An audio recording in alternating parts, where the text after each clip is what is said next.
আজকে তৈরি করব আস্ত দেশি মুরগি ভুনা। দেখতেই থাকো কিভাবে তৈরি করলাম।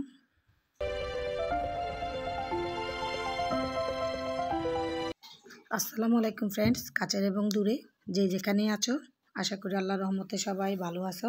তো আমি তোমাদের বন্ধু হচ্ছে ফারজানা ফিরোজ। তো আমি এখানে আজকে তৈরি করব দেশি মুরগি ভুনা। তো আমি প্রথমে কিছু পেঁয়াজ কুচি এবং কাঁচামরিচ নিয়ে থেতলিয়ে নিয়েছি।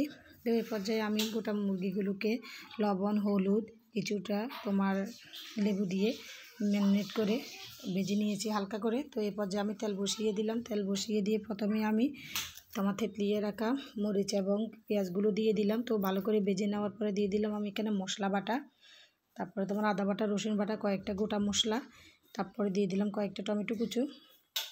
তো এবার যেগুলোকে ভালো করে নেড়ে চেড়ে মশলার সাথে কষিয়ে নিব ভালো করে, যেন উষ্ণ গন্ধটা চলে যায়। তো এই পর্যায়ে আমি আমার সামান্য পরিমাণে দিয়ে দিব মরিচের গুঁড়ো, তারপরে দিয়ে দিব কিছুটা হলুদের গুঁড়ো, 1/2 টেবিল চামচ হলে হবে। তো দিয়ে দিব পরিমাণ মতো লবণ। তো তারপর আমি ভালো করে আবার মেখে নিব ভালো করে মশলার সাথে। তারপর দিয়ে দিব কিছু পরিমাণ পানিটা দেওয়ার পরে ভালো করে আবার ফুটিয়ে নিব। আর ঝোলগুলো যে পর্যন্ত তেল ছাড়া না হয় সে পর্যন্ত ভালো করে কষিয়ে নিব। দেখতে পাচ্ছ এই পর্যায়ে আমার কষানো প্রায় শেষ। তো এখানে দিয়ে দেব আমি আস্ত মুরগিগুলো। দেশি মুরগি এমনিতে একটু কালার কম হয়, সেই জন্য হালকা ভেজে নেওয়া, আর মাংসটাও খেতে ভালো লাগে। তো এই পর্যায়ে আমার কষানোর পরে আমি আরও 1 কাপ পরিমাণে পানি দিয়ে দিলাম।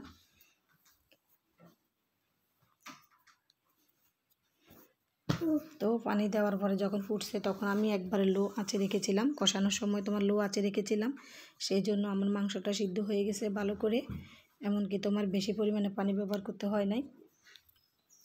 তো এই পর্যায়ে আমার প্রায় রান্না 80% হয়ে গেছে।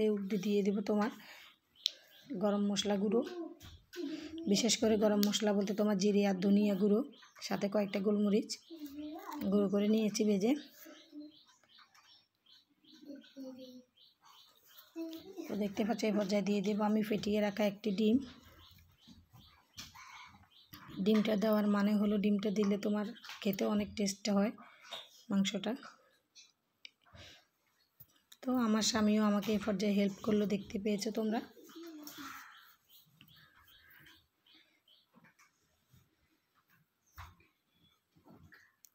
তো এই পাশ ওপাশ করে বারবার উল্টিয়ে নিব। আমার পাতিলটা আর একটু বড় নেওয়া দরকার ছিল, যেহেতু মুরগিগুলো বড়।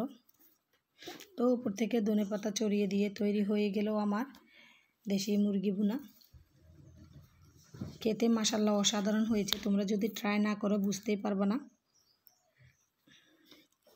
তো সবাই ভালো থাকবে, সবাই সবার জন্য দোয়া করবে। আল্লাহ হাফেজ।